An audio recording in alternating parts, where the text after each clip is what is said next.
Hello guys, welcome back to our channel. Episode ആരംഭിക്കുമ്പോൾ കാണിക്കുന്നത് നെല്ലിശ്ശേരിയാണ്.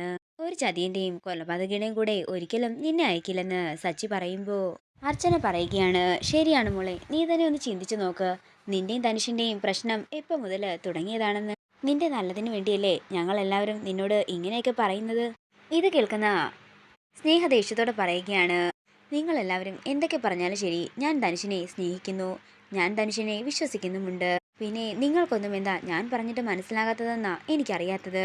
ഇത് കേൾക്കുന്ന സേതുമാധവൻ പറയുകയാണ്, ഞാനാണ് നിന്നെ വളർത്തിയത്, അതുകൊണ്ട് ഞാൻ പറയുന്നത് നീ കേൾക്കണം. എന്റെ ചിലവിലല്ലേ നീ ഇവിടെ നിൽക്കുന്നത്. ഞാൻ പറയുന്നത് അനുസരിക്കാൻ പറ്റുന്നില്ലെങ്കിലേ നീ ഇവിടെ നിന്ന് ഇറങ്ങിപ്പോയിക്കോണമെന്നും സേതു പറയുമ്പോൾ സ്നേഹ പറയുകയാണ്, നാളെ രാവിലെ ധനുഷ് വരും നിങ്ങളോടെല്ലാവരോടും സംസാരിക്കാനായിട്ട്. ആ സമയവും നിങ്ങളുടെ മനോഭാവം ഇത് തന്നെയാണെങ്കിൽ ഞാൻ ധനുഷിനൊപ്പം ഇറങ്ങിപ്പോകും.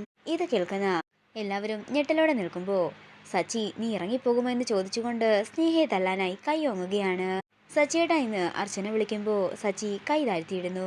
ഇത്രയോളം വളർന്ന നിന്നെ തല്ലാനായി മനസ്സനുവദിക്കുന്നില്ല, അതുകൊണ്ടാണ് ഞാൻ നിന്നെ തല്ലാത്തത്. നീ നാളെ അവൻ്റെ കൂടെ ഇറങ്ങിപ്പോകുമെന്നല്ലേ പറഞ്ഞത്. അതിന് നീ നിന്റെ മുറിയുടെ പുറത്തിറങ്ങിയിട്ട് വേണ്ടേ എന്ന് പറഞ്ഞുകൊണ്ട് സ്നേഹയെ ബലമായി മുറിയിലേക്ക് കൊണ്ടുപോവുകയാണ് സച്ചി. പെട്ടെന്ന് തന്നെ നന്ദൻ അങ്ങോട്ടേക്ക് വരുന്നു. സച്ചി, അവളെ വിട്ടേ എന്ന് നന്ദൻ പറയുമ്പോൾ സച്ചി താഴേക്ക് ഇറങ്ങി വന്ന് നന്ദനോട് പറയുകയാണ്, നന്ദേട്ടൻ കേട്ടോ ഇവള് പറഞ്ഞത്. നാളെ ധനുഷ് വരുമ്പോൾ ഇവള് ഇറങ്ങിപ്പോകുമെന്നാ പറഞ്ഞത്. ഇത് കേൾക്കുന്ന നന്ദൻ പറയുകയാണ്, സച്ചി നീയും മിണ്ടണ്ട, ഞാനും മിണ്ടുന്നില്ല, ഇവിടെ ആരും മിണ്ടണ്ട. ജീവിതം അവളുടെയല്ലേ, അവൾ തന്നെ തീരുമാനിക്കട്ടെ എന്ത് വേണമെന്ന്. പിന്നെ നീ അവളെ മുറിയിൽ അടച്ചിട്ടത് കൊണ്ടൊന്നും തന്നെ അവളുടെ മനസ്സ് മാറാൻ പോകുന്നില്ല. അതുകൊണ്ട് അതിനേക്കാൾ നല്ലത് അവൾ ജീവിക്കുന്ന ജീവിതം അവൾ തന്നെ ജീവിക്കട്ടെ. നമ്മളാരും അതിലിടപെടേണ്ട ഒരു കാര്യവുമില്ല. അവൾക്ക് ധനുഷിന് വിശ്വാസമാണെങ്കിൽ അവൾ പോയിക്കോട്ടെ. ഇത് കേൾക്കുന്ന അർച്ചന പറയുകയാണ്, നന്ദേട്ട, ഒരു കൗൺസിലിംഗ് കൊടുത്താൽ സ്നേഹ നമ്മുടെ പഴയ സ്നേഹയെ തന്നെ വരും. ഇനി എനിക്കില്ലാത്ത ഭ്രാന്ത് കൂടി നിങ്ങൾ പറഞ്ഞുണ്ടാക്കുകയാണോ എന്ന് സ്നേഹ ചോദിക്കുമ്പോൾ സ്നേഹയോട് മുറിയിലേക്ക് പോകാൻ പറഞ്ഞ് ദേഷ്യപ്പെടുകയാണ് നന്ദൻ. അങ്ങനെ സ്നേഹ പോയതിനു ശേഷം നന്ദൻ പറയുകയാണ്, എൻ്റെ കൂടപ്പിറപ്പ് എൻ്റെ മുന്നിൽ നിന്നാ പറഞ്ഞത് ആത്മഹത്യ ചെയ്യുമെന്ന്. അത് തള്ളിക്കളയാനായി എനിക്ക് തോന്നിയില്ല. എവിടെയാണെങ്കിലും എൻ്റെ സഹോദരങ്ങൾ നന്നായി ജീവിച്ചാൽ മാത്രം മതി, അതാണ് ഞാൻ ആഗ്രഹിക്കുന്നത്. അവളുടെ ജീവിതം അവൾ ആഗ്രഹിച്ചതുപോലെ തന്നെ നടക്കട്ടെ. പുകഞ്ഞ പുള്ളി പുറത്തുനിന്ന് കണ്ടാൽ മതി. ആരുടെ ഒപ്പമാണെങ്കിലും അവൾ ജീവനോടെ ഉണ്ടാകുമല്ലോ, അത് തന്നെ എനിക്ക് ധാരാളം എന്ന് പറഞ്ഞുകൊണ്ട് നന്ദൻ വിഷമത്തോടെ പോകുമ്പോൾ ഇതെല്ലാം കേട്ട് ഞെട്ടലോടെ നിൽക്കുകയാണ് അവന്തിക. അതേസമയം ആകെ തകർന്നു നിൽക്കുന്ന സച്ചിയെയും അർച്ചനയും സേതുവിനെയുമാണ് കാണിക്കുന്നത്. നേരം പുലർച്ചെയാകുന്നു. പിന്നീട് കാണിക്കുന്നത് മാഷും കമലയും കൂടി നെല്ലിശ്ശേരിയിൽ എത്തിയിരിക്കുന്നതാണ്. അവരെ കണ്ടയുടൻ തന്നെ ആവണിമോള് ഓടിവന്ന് അവരെ അകത്തേക്ക് കൂട്ടിക്കൊണ്ടു പോകുന്നു. അതേസമയം സേതു അങ്ങോട്ടേക്ക് വരികയാണ്. നിങ്ങൾ രണ്ടുപേരും കൂടി സംസാരിച്ചിരിക്കുക, ഞാൻ പോയി ആതിരയെ കണ്ടിട്ട് വരാമെന്ന് പറഞ്ഞ് കമല മുകളിലേക്ക് പോകുന്നു. അതേസമയം ഡേറ്റ് എടുത്ത കാര്യമെല്ലാം സേതുവിനോട് സംസാരിക്കുകയാണ് മാഷ്. പിന്നീട് കാണിക്കുന്നത് കുഞ്ഞിനെ എടുത്തുകൊണ്ട് നിൽക്കുന്ന മീരയാണ്. ആവണിയും കുഞ്ഞിനെ കളിപ്പിച്ചുകൊണ്ട് തന്നെ അടുത്ത് നിൽക്കുന്നു. അതേസമയം ആതിരെ വഴക്ക് പറഞ്ഞുകൊണ്ടിരിക്കുകയാണ് കമല. എന്റെ വയറ്റിൽ തന്നെ വന്ന് പിറന്നല്ലോ എന്നാ ഞാനിപ്പോ ആലോചിക്കുന്നത്. പണ്ട് തൊട്ടേ നിനക്കുള്ളതാണ് ഈ എടുത്തുചാട്ടവും സംസാരവും എല്ലാം. അവളൊരു അമ്മ വന്നേക്കുന്നു, ലോകത്ത് വേറെ അമ്മയൊന്നുമില്ലല്ലോ.